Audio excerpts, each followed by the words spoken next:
මෙතන ගින්නක් ගත්තම මොකද කරන්නේ? මොනවා කරන්නේ සර්? ලැප් එකයි ෆෝන් එකයි දෙකම ගත්තා. ටක් ගාලා දුවනවා. හරියටම හරි. දැන් හොඳ කතාවක් වා කිව්වේ. ඇත්තටම මේ මම පොඩ්ඩක් කියන්නම් ඔයා දැනුවත් කරන්නත් එක්ක. ඇත්තටම ඔයා දැනගෙන හිටියේ මොකද්ද කරන්න ඕන කියලා නේද? නෑ. ඒක තමයි. ඔයා කලබලෙන් හරි කියපු කතාව හරි. හරියටම හරි. ඔයා කරන්න ඕන දේ කිව්වා. හැබැයි කරන්න ඕන දේ කරන්න ඕනේ යම්සි ක්‍රමවේදයකට. ඒකට තියෙනවා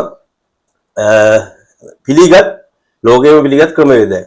ඒකට කියන්නේ යම්සි ආයතනයක් තුළ ගිනි ගැනීමේ තත්ත්වයක් ඇති වුණොත් එම ගොඩනැගිල්ලේ සිට කොහොමද ආරක්ෂාකාරී විදියට වැඩ කරන සේවකයන් එහෙම නැත්නම් පුද්ගලයන් ඒ බිල්ඩින් ඉවත් වෙන්න කියන ක්‍රමවේදය තමයි. ඉතින් ඒක වා කලබලේ හරි කිව්වා. ඉතින් මේ මම ඒක හරියාකාරව කරන විදිහට කියන්න ඒකට කියනවා ඉවකියුේෂන් ඩ්‍රිල් එකක් කියලා. බිල්ඩින් එකකින් ආරක්ෂාකාරී විදිහට බිල්ඩින් එකේ තුල සිටින පුද්ගලයන් කොහොමද ඉවත් වෙන්නේ කියන ක්‍රමවේදය. ඉතින් එතනදී වා මුල්ම මම කියන්නම් කරපු කියපු වැරද්ද ඒක තමයි මේ ෆෝන් එකයි මේ ලැප් එකයි ගන්න වාට වෙලාවක් නැහැ. ඇත්තම කතාව හරිනම් ඒ වගේ ගින්නක් ඇති වෙච්ච අවස්ථාවක වැදගත්ම දේ තමන්ගේ ජීවිතය ආරක්ෂාව. එහෙමනම් ඔයා කරන්න ඕන වැදගත්ම දේ තමයි ඔයාගේ ජීවිත ආරක්ෂාව වෙනුවෙන් ඔයා සිටි ස්ථානයේ ආරක්ෂාකාරීව අදාළ ගොඩනැගිලි ඕනම ආයතනයක සටහන් කරලා තියෙනවා බිල්ඩින් එකේ එළිය ප්‍රදේශයේ ඇසෙම්බලි පොයින්ට් කියලා ඒරියා එකක්. ඉතින් මේ ඇසෙම්බලි පොයින්ට් එකට ඔයා ළඟා වෙන එක තමයි කරන්න ඕනේ. එතකොට ඉස්සෙල්ලාම වැදගත්ම දේ ඔයාට මේවා ඒ කියන්නේ ගින්නේ තත්ත්වය අනුවට ඒක තීරණය කරන්න පුළුවන් ගැටලුවක් නැහැ. ඔයාට ආරක්ෂාකාරී ඉවතට යාමේ හැකියාව තියෙනවා නම් ඔයා ලැප් එක ෆෝන් එක අරගන්න උත්සාහ කරගන්න. හැබැයි ඒ ගින්න ගොඩාක් දුරට ඩීලොප් වෙලා ඔයාට මෙතන රැඳෙන්නවත් බැරි මට්ටමට දැන් ඔයා දකින්න ඔයා කිසිම බඩු බාහිර ආදී වටිනා කියන දේවල් එකතු කරන්න කාලයක් නෑ. ඔයාගේ ජීවිත ආරක්ෂාව සඳහා ඔයා ඉවතට යන්න ඕනේ. හැබැයි ඒ වගේම මෙතන තව එක දෙයක් කියන්න ඕනේ. ඔයා ඉවතට යනකොට අනිවාර්යෙන් මතක තියාගන්න අනිත් සේවකයන්ගේ එහෙම නැත්නම් අනිත් පිරිසගේ ආරක්ෂාව වෙනුවෙන් ඒ පුද්ගලයන්ට දැනුම් දීමේ ක්‍රමවේදයක් මේ ඩ්‍රිල් එකේ සිද්ධ වෙනවා. එතකොට ඔයා කරන්න ඕනේ මෙන්න මේ MCP manual call point කියන එක ඕනම ආයතනයක ඕනම pro level එකක මේක හයි කරලා තියෙනවා. ඉතින් ඔයා මේක ප්‍රෙස් කරන්න ඕනේ අනිවාර්යෙන්. මේක ප්‍රෙස් කරනකින් සිද්ධ වෙන්නේ අනිත් බිල්ඩින් එක තුල සිටින සියලුම සේවකයන්ට මෙන්න මේ ඉලාම් එක හරහා ශබ්දයක් හරහා දැනුම් දෙනවා.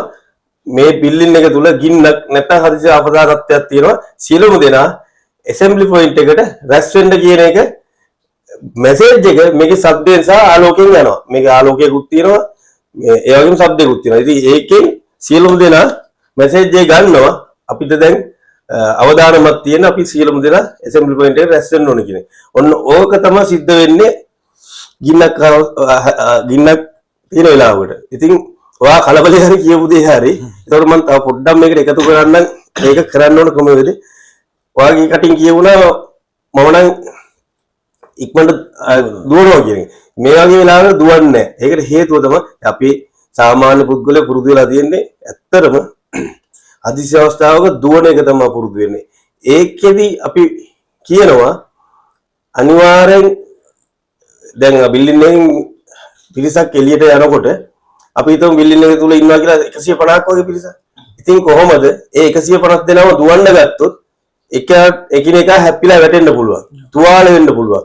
සමහරට මේ ගින්නෙන් යනතුරට වැඩිය මේ කට්ටිය බිල්ඩින් එක එළියට යන්න ආරක්ෂාව සඳහා එළියට යන ගමනදී තමයි යනතුර සිද්ධ වෙන්නේ. ඒක නිසා තමයි අපි කියන්නේ කිසිම කෙනෙක් කලබල වෙන්න එපා.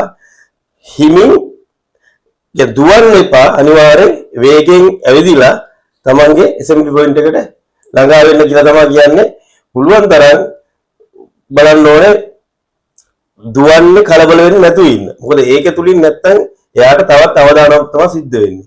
ඉතින් ඔන්න ඔය එවියේෂන් ඩ්‍රිල් එකකින් බලාපොරොත්තු වෙන්නේ ඒක තමයි. ඉතින් මේ වගේ ඩ්‍රිල් එකක් සාමාන්‍යයෙන් ආයතනයක් තුල මාස 6කට සැරයක් කරනවා.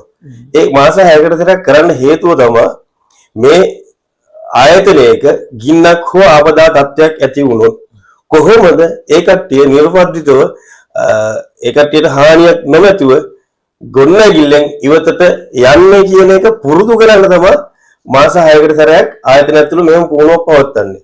ඉතින් මේ පුහුණුවට අනිවාර්යෙන් සියලුම දෙනා සහභාගී වෙන්න ඕනේ. අද රටේ ගොඩාක් කරන වරද්දක් තමයි අපේ ආයතනවල ඉහළ නිලධාරී ටික මේකට සහභාගී වෙන්නේ. එහෙමත් නැත්නම් සමහර වෙලාවට මැෂින් ඔපරේට් කරනකොට මොකක් හරි මැෂින් එක පැය 24 තුර වැඩ කරන ඕන මැෂින් එකක් තියෙන එක නම් එයා එතනින් එයා එන්නේ නැහැ මේ ඩ්‍රිල් එකට සහභාගී වෙන්නේ. හැබැයි අටහා ගන්න ඕන දේ මෙච්චරයි. අනිවාර්යයෙන්ම සියලුම දෙනා මේ ඩ්‍රිල් එකට සහභාගී වෙන්න ඕන හේතුව ඉහළ නිලධාරියාගේ ජීවිතය කියන ජීවිතයක්. ඉතින් ආයතනයේදී මේ ඩ්‍රිල් එකෙන් බලාපොරොත්තු වෙන සියලුම දෙනාගේ ජීවිත ආරක්ෂාව සඳහා පුහුණු කිරීමක් තමයි කරන්නේ. එවුකේෂන් ඩ්‍රිල් එකක් කියන්නේ ඒකෙදි සහභාගී වීම තමයි වැදගත්ම දේ. නැත්තම් හදිසි අවස්ථාවක මෙයා මේකට හුරු වීමක් නැහැ. මෙයා මොන වගේ තීරණයක් ගනිද්ද නැහැ. අපි අනන්තවත් දැකලා තියෙනවා මේ වගේ හදිසි අවස්ථා ඇති වුණාම ගොඩක් වෙලාවට පුද්ගලයා ගින්න තියනවා කියව දොර ආසන්නේ. ඒක ඒ අවස්ථානුකූලව මෙයා පුහුණුවක් පුරුදු වෙලා තිබුණ නැත්තම් මේක නිසාකාර අවබෝධයක් තිබුණ නැත්තම් මෙයා දොරගාවින් ගින්න තියෙන නිසා දොරගාවින් යන්න අපහසුයි කියන දේ තීරණය කරන් මෙයා යනවා බිල්ඩින් එක උඩටම. ඉතින් තට්ටු බිල්ඩින් එක උඩටම පුද්ගලෙක් යනවා කියන්නේ ඊට පස්සේ ගින්න පහළ මට්ටමින් ගිනි ගන්නවා.